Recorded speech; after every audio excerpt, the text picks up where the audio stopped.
O-Level Chemistry, Paper Code 5070, Paper 1, Variant 1, May June 16. And today we are going to solve question number 21 to question number 30.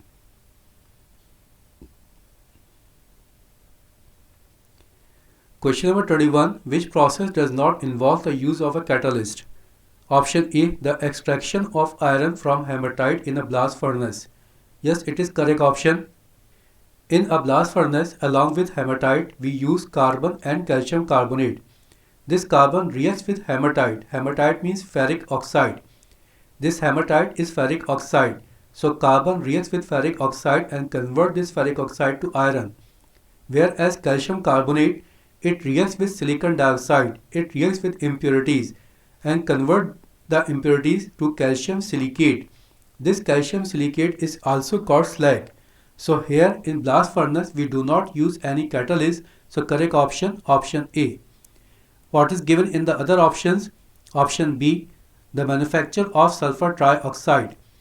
In manufacture of sulfur trioxide, we have to react sulfur dioxide and oxygen in presence of vanadium pentaoxide. So here vanadium pentaoxide is used as a catalyst. So option B is incorrect. Option C, the production of ammonia from nitrogen and hydrogen. In Haber process, we prepare ammonia by reacting nitrogen and hydrogen in presence of a catalyst named iron. So here again we have to use a catalyst. So option C is also incorrect. Option D, the redox reaction that removes combustion pollutants from car exhaust. The removal of pollutants from the car exhaust is taking place in a catalytic chamber. And from the name catalytic chamber, it is clear that we have to use a catalyst in the chamber, and the name of the catalyst that we use here is normally platinum. So here in D also we use a catalyst. So B, C and D are incorrect. Correct option, option A, the extraction of iron from hematite in a blast furnace. Question number 22. Gaseous compound X is an oxidizing agent. X is bubbled through separate solutions of aqueous potassium iodide and acidified potassium magnate. Which row shows the color changes when X is bubbled through these two solutions? Here it is given X is an oxidizing agent. Now this oxidizing agent is reacted with potassium iodide. This potassium iodide is a reducing agent, and it is also reacted with acidified potassium magnate. This potassium magnate is an oxidizing agent. So two oxidizing agents cannot react together. This oxidizing agent will react with a reducing agent. It cannot react with another oxidizing agent. So here in the first tube, when it is reacted with aqueous potassium iodide, there will be a color change because here reaction is taking place in between X and potassium iodide. Whereas in the second tube, when we react this X with potassium magnate, there will be no color change because potassium magnate will not react with this oxidizing agent X. Now we check the options. In the first column it is given aqueous potassium iodide, and the second column it is given acidified potassium magnate. Since acidified potassium magnate is not reacting with the compound X, so here we have no color change. No change is given in A and C, so possible options are A and C. Now what about the color change of this aqueous potassium iodide? This potassium iodide is colorless solution. So here color will be changed from colorless to some color. What color we cannot say exactly, but it will be changed from colorless to some colored solution. Now in option A it is given brown to colorless. In C it is given colorless to brown. So definitely here option C will be correct because here it is colorless solution, and when it will react with the oxidizing agent X, the color will be changed. So here correct option, option C, where it is given aqueous potassium iodide, color is changed from colorless to brown, and when it is reacted with potassium magnate, there is no color change because there is no reaction in between potassium magnate and the oxidizing agent X. So correct option, option C. Question number 23. Which metal oxide will be reduced by heating with iron? Option A, calcium oxide, B, lead oxide, C, magnesium oxide, D, zinc oxide. We can get a metal from its oxide by heating with iron that is less reactive than iron. If we check the reactivity series, we will find that calcium, magnesium and zinc are more reactive than iron, only lead is less reactive than iron. So we can get lead by heating lead oxide with iron. So correct option, option B, lead oxide. Question number 24. Which pair of substances can be used to prepare a sample of lead chloride when added to water and mix? Option A, lead and sodium chloride. Option B, lead nitrate and sodium chloride. Option C, lead carbonate and sodium chloride. Option D, lead and hydrochloric acid. In option A, lead and sodium chloride, lead is less reactive than sodium, so lead cannot replace sodium from sodium chloride, so this option A is not the possible option. Same thing for D, here lead and hydrochloric acid, lead is less reactive than hydrogen, so lead cannot replace hydrogen from hydrochloric acid. So A and D are not the possible options. Now what about C? In C it is given lead carbonate. Lead carbonate is a solid, so lead carbonate will not react with sodium chloride. We will use lead nitrate and sodium chloride. Lead nitrate and sodium chloride both are soluble in water, so we will use lead nitrate and sodium chloride and we will get this lead chloride by precipitate reaction. So here correct option is option B. Question number 25. The pH of an aqueous solution of hydrochloric acid is 2. What will be the pH of the acid after addition of 10 gram of sodium chloride? Sodium chloride is neutral. Its pH value is 7. So when we will add this sodium chloride to acid, there will be no change in the pH value. It will remain same. Before adding sodium chloride, the pH value was 2. So after adding sodium chloride, it will again 2. There will be no change in the pH value. 2 is given in option B, so correct option, option B.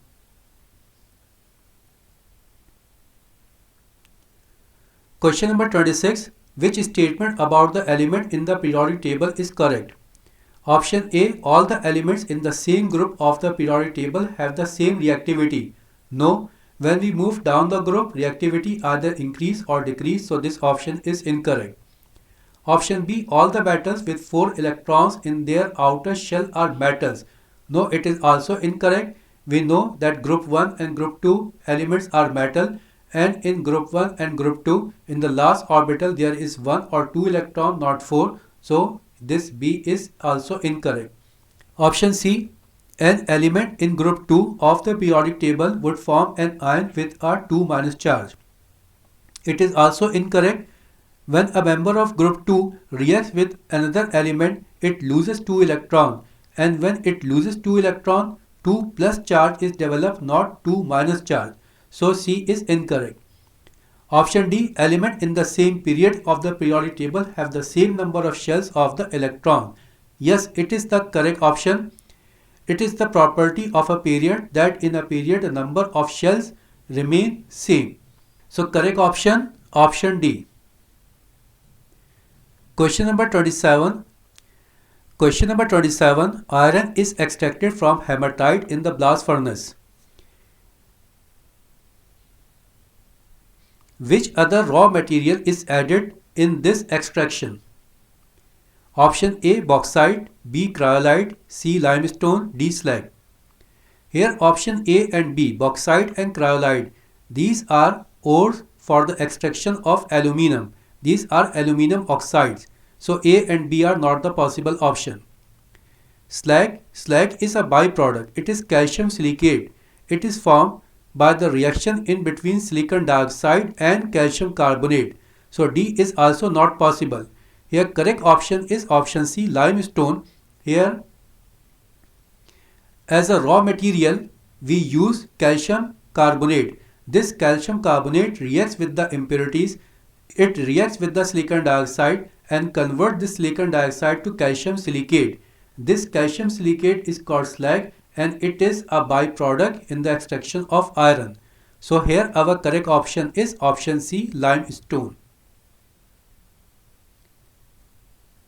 Question number 28. The diagram shows a flow chart for the manufacture of a fertilizer. In the flow chart, what are W, X, Y and Z? Here it is given fractional distillation of air and here it is given cracking of hydrocarbons. We get two gases. From the fractional distillation of air, we get nitrogen gas, and by the cracking of hydrocarbons, we get hydrogen gas. So here we have nitrogen and hydrogen gas. When we will react nitrogen and hydrogen in presence of a catalyst named iron at a temperature of 450 degrees centigrade and 200 atmosphere pressure, we get ammonia. Now this ammonia is used to make a fertilizer. It is asked in the flow chart what are W, X, Y and Z. So W is nitrogen, X is hydrogen, this Y is 200 atmosphere pressure and this Z is ammonia gas. Now we check the options. Here W is nitrogen. W is nitrogen. Nitrogen is given only in the option D. So definitely our correct option is option D. But we will also verify by checking other columns. X is given here hydrogen. Here it is hydrogen. Y, here we have to use a pressure 200 atmosphere. This 200 atmosphere pressure is very high pressure. So for Y we can say here the pressure is high. This Y, it is high pressure. At this high pressure, this nitrogen and hydrogen react together and we get ammonia. So here product Z is ammonia. So correct option, option D. Next question. Question number 29. The table gives the melting points, densities and electrical conductivities of four elements. Which element is copper? Copper is a metal and for metal we have high melting point, high density and it is good conductor of electricity. Now we check the options. We have three columns here. In the first column melting point is given. For A and B melting point is given in negative. So these are not the possible options because here melting point is high and here melting point is given negative. So these options A and B are not the possible options. Now we will check only C and D. In C melting point is given 97.8. In D it is given 1083. Melting point in D it is too high as compared to C. So our best possible option is option D. Okay, we will also check about the densities and electrical conductivities. In C, density is given 0.97, whereas in D it is given 8.96. And it is discussed here, copper is a metal and metal has a high density. So high density is given in D, whereas in C it is very less as compared to D. So our correct option is option D, where we have melting point 1083, density is 8.96 and it is good conductor of electricity. So correct option, option D. Next question. Question number 30. Which gases are all present at the positive electrode during the manufacture of aluminum? Aluminum is manufactured, it is extracted from aluminum oxide. Aluminum oxide means aluminum ion and oxide ion. Aluminum ion is positively charged, oxide ion is negatively charged, so definitely oxide ion will move at the positive electrode. When this oxide ion will reach at the positive electrode, it will lose electron and after losing electron, it will be converted to oxygen gas. So at positive electrode, oxygen gas will be liberated. This positive electrode is made up of graphite. Graphite means pure carbon. So the oxygen gas that is liberated at the anode at the positive electrode, it may react with this carbon and it will form carbon dioxide or carbon monoxide. If there is complete combustion, then it will be converted to carbon dioxide, and if there is incomplete combustion, then it will be converted to carbon monoxide. So at the positive electrode, we can get oxygen gas, we can get carbon monoxide, we can get carbon dioxide. Now we check the options. In option A, it is given carbon monoxide, hydrogen and carbon dioxide. It is incorrect. B, carbon monoxide, sulfur dioxide, water, it is also incorrect. In C, it is given oxygen, carbon monoxide and carbon dioxide.